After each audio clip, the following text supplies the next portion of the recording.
दिल्ली के सीएम अरविंद केजरीवाल 156 दिनों के बाद तिहाड़ जेल से रिहा हुए हैं। सुप्रीम कोर्ट ने शुक्रवार को आबकारी नीति से जुड़े भ्रष्टाचार के मामले में उनको जमानत दे दी है। अदालत ने अपने फैसले में कहा है कि लंबे समय तक जेल में रखना उन्हें स्वतंत्रता से वंचित करने जैसा होगा। हालांकि सुप्रीम कोर्ट ने भ्रष्टाचार के मामले में सीबीआई द्वारा गिरफ्तारी को चुनौती देने वाली उनकी याचिका को खारिज कर दिया है। सुप्रीम कोर्ट के 60 पेज के फैसले में 2 पेज जमानत पर और 58 पेज गिरफ्तारी को दी गई चुनौती पर हैं। जस्टिस सूर्यकांत और जस्टिस उज्जवल भुइयां की पीठ ने जमानत की मांग और गिरफ्तारी को चुनौती देने वाली याचिकाओं पर अलग अलग फैसला सुनाया। जमानत के मसले पर दोनों जजों ने एक राय दी, गिरफ्तारी के मसले पर अलग अलग राय जाहिर की।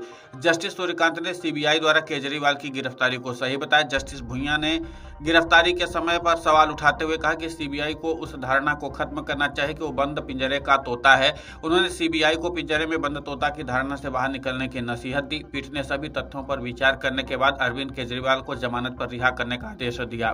पीठ ने इसी मामले में दिल्ली के पूर्व उप मुख्यमंत्री मनीष सिसोदिया को जमानत देते समय की गई उस टिप्पणी को एक बार फिर से दोहराया। कहा कि जमानत नियम है और जेल अपवाद। सुप्रीम कोर्ट ने कहा कि निकट भविष्य में मुकदमे के पूरा होने की संभावना नहीं है। मुख्यमंत्री केजरीवाल द्वारा साक्ष्यों को छेड़छाड़ करने और गवाहों को प्रभावित करने की आशंका नहीं है, इसलिए उन्हें जमानत पर रिहा करने का आदेश दिया जाता है।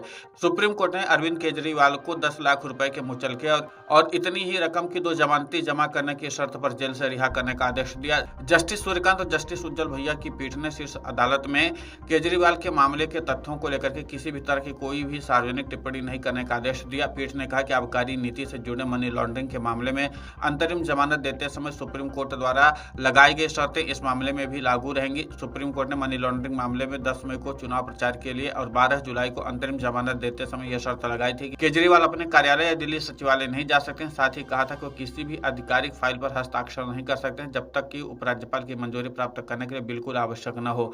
इसके अलावा सुप्रीम कोर्ट ने केजरीवाल के मामले की हर सुनवाई की विशेष अदालत में उपस्थित रहने का निर्देश दिया है जब तक कि उन्हें इसकी छूट न दी जाए। साथ ही उन्हें विशेष अदालत में मुकदमे की कार्रवाई में शीघ्र समापन के लिए पूरा सहयोग करना होगा।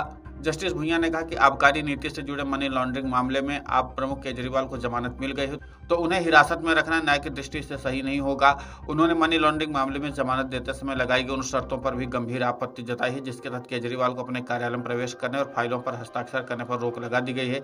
जस्टिस भुइयां ने कहा कि मैं न्यायिक अनुशासन के चलते केजरीवाल की जमानत के लिए लगाई गई शर्तों पर टिप्पणी नहीं कर रहा हूँ। Video desk amarujala.com।